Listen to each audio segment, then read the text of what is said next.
The restaurant glowed with warm, golden lights, the kind that made every table look expensive and every patron feel important. But Amara didn't feel important. She felt small. The sleeves of her uniform were rolled slightly to hide the bruises she had collected from rushing around the kitchen doorways.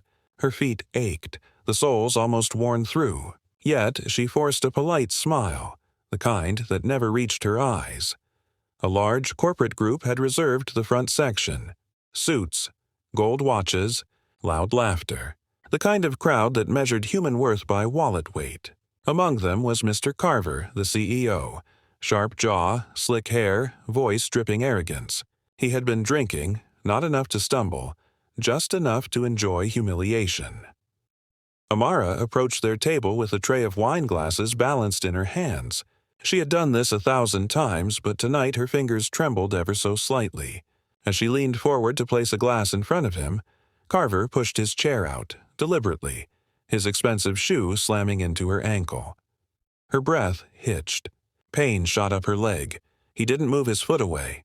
It stayed there, pressed down. Like a reminder, she whispered, "Excuse me. Could you, please?" He pressed harder, eyes locked on hers, smiling like this was a private joke. "Maybe don't stand where I put my feet," he said, loud enough for the entire table to hear.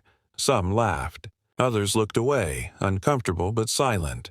Silence was easier. Amara swallowed hard. She nodded quickly. Too quickly, trying to make herself invisible. She limped backward, but as she did, Carver accidentally nudged her again. Harder this time. Her balance wavered.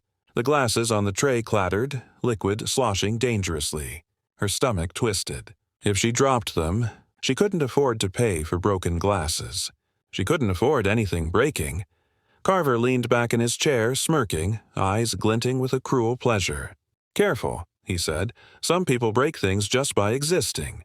The group chuckled. No one stopped him. No one ever stopped men like him.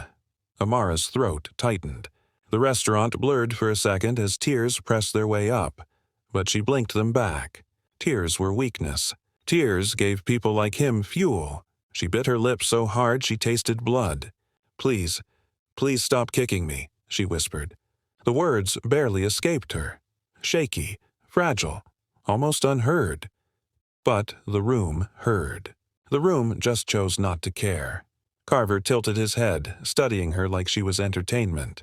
"I'll stop," he said with a mock-gentle tone. "When you learn your place." Her heart cracked in her chest. She lowered her gaze. She needed this job. Her brother needed medicine. Her mother worked nights. If she lost this, there was no backup, no safety net, only survival. So she bowed. She endured. She tried to walk away, each step a reminder of the bruise forming beneath her skin. No one clapped. No one defended her, but in the corner of the room, someone was watching, and he wasn't laughing. Ethan had come to the restaurant for quiet, just a simple dinner away from boardrooms and reporters. He was used to blending in, wearing a plain dark suit rather than the custom-tailored ones his wealth allowed. He liked watching people, noticing things others pretended not to see. And tonight, what he saw made his jaw tense. He had noticed Amara long before the incident. The way she moved quickly but carefully, always apologizing for things that weren't her fault. The way she smiled at customers but only with her lips, not her eyes. The kind of exhaustion you only carried when you had learned to swallow pain day after day. But nothing prepared him for the moment the tray slipped. Carver pushed her again, sharper, intentional, cruel, and the wine glasses teetered. One slid off, then another. They shattered into a dozen glittering pieces across the polished floor. The sound cut through the chatter like a scream. The restaurant fell silent. Amara dropped to her knees immediately, heart in her throat, hands shaking as she reached for the shards. Her breath came too fast. She was whispering something to herself. No, pleading. "Please don't charge me for these. Please, I can't. I can't afford." Carver laughed. Laughed. "Oh, relax," he said to the table, leaning back with a smug tilt to his head. "She's dramatic. Always crying about something." Someone muttered, "Maybe we should—" But no one finished the sentence. No one acted. Amara's fingers shook harder. A piece of glass cut her thumb. A drop of blood appeared. Another. Still she didn't stop. She didn't dare stop. That was when Ethan's chair scraped the floor. It was not loud, but the room felt it. He stood, slow, calm, purposeful. His presence was quiet yet commanding, like a tide rising. He walked past tables of people who averted their eyes, embarrassed by their own silence. And then he crouched, kneeling down beside Amara, on the floor. Among the broken glass, Amara froze. Her breath hitched. No one knelt on the floor. Not here, not someone in a suit. Not someone who looked so in control. Ethan didn't say anything at first. He just picked up a piece of glass with her. Then another. His fingers bled too. He didn't flinch. Only then did he speak. Voice low, steady. "You don't have to kneel alone." The words hit her harder than all of Carver's kicks. Amara's eyes welled. She shook her head slightly as if she wasn't allowed to accept this kindness. I'm okay," she tried to say, but her voice broke. "No," Ethan said softly. "You're not. And that's not your fault." He stood, slowly, carefully helping her up as if she were made of something precious, not something to be stepped on. Then he turned to Carver, and his voice changed. All warmth vanished. What remained was steel. "Apologize to her," he said. The room held its breath. Carver blinked, then scoffed. "I don't know who you think you are, but—" Ethan raised his phone. The screen displayed a clear video, the entire scene captured from the moment the first kick landed. Carver's confidence faltered. His face paled. Ethan spoke quietly, but every word struck like a hammer. "Your board has been considering removing you. I don't think they'll hesitate with this kind of material." A ripple of whispers spread through the restaurant. Carver's hand trembled. Listen, there's no need to—" "Apologize," Ethan repeated, unblinking. "Now." The CEO, who once looked untouchable, now looked small. He turned to Amara, voice trembling. I'm sorry." But the words didn't come from remorse. They came from fear, and everyone could see it. Carver's apology hung in the air, thin and empty. But Amara didn't even look at him. Her eyes were locked on the floor, on the little red dots of blood where she and Ethan had knelt together.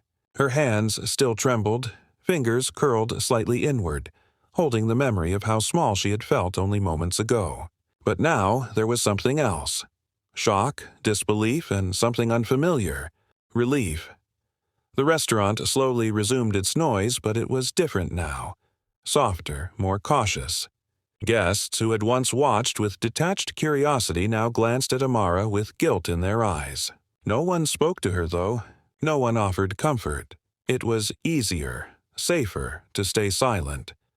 But Ethan didn't step away. He placed a hand gently at her elbow, not grabbing, not leading her, simply making sure she had support if she needed it.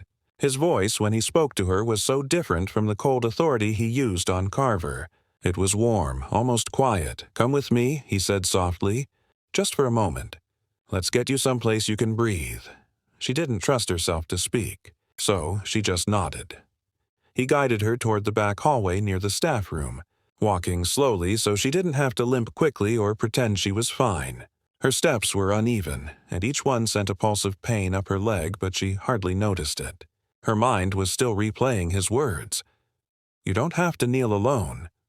When they reached the quiet corridor, the noise of the restaurant muffled behind the wall. Amara finally drew in a trembling breath that didn't feel like it was tearing her apart. She pressed her back to the wall, wrapping her arms around herself like she was afraid she might fall apart. "I'm sorry," she whispered automatically. "I didn't mean to cause a scene. I didn't want to bring you into it. I couldn't." Her voice cracked. She covered her face with her hands. "I'm so tired of being scared." Ethan didn't interrupt. He didn't rush to tell her everything would be okay because he understood that there were wounds words couldn't heal instantly. He just waited, letting her breathe, letting her exist without being stepped on. When she finally lowered her hands, her eyes were wet, but steady. "You didn't cause the scene," Ethan said gently. He did. Amara let out a shaky breath. No one had ever said it like that before. No one had ever put the blame where it belonged. Ethan reached into his coat and pulled out a simple white card. Not flashy, no embossed gold letters, nothing meant to impress. Just a name. A number. "My company is looking for people who know how to work hard and treat others with dignity," he said. "If you ever want a workplace where no one will touch you, threaten you, or make you feel small, call me. You would be safe, respected, and paid fairly." Amara stared at the card. Her hand hovered before finally taking it, like her fingers were afraid it was going to disappear. "Why? Why did you help me?" she asked, voice barely above a whisper. Ethan's expression softened. Something thoughtful. Something honest. "Because someone should have helped you a long time ago," he said. "And because I don't believe people are meant to suffer alone." Her breath caught. For a moment, the world felt still. A tear slipped down her cheek. Not from pain, not from fear, but from the shock of being seen. Truly seen.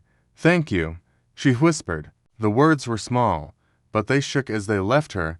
Ethan nodded, as if acknowledging something important. Not a debt, not gratitude, just humanity. Outside, Carver was being ushered out of the restaurant, pale and shaking. His world where he could crush others without consequence had finally cracked, but Amara's world had opened, just a little. The wound was still there. The bruise would take time to fade, but for the first time in a long time, she didn't feel alone.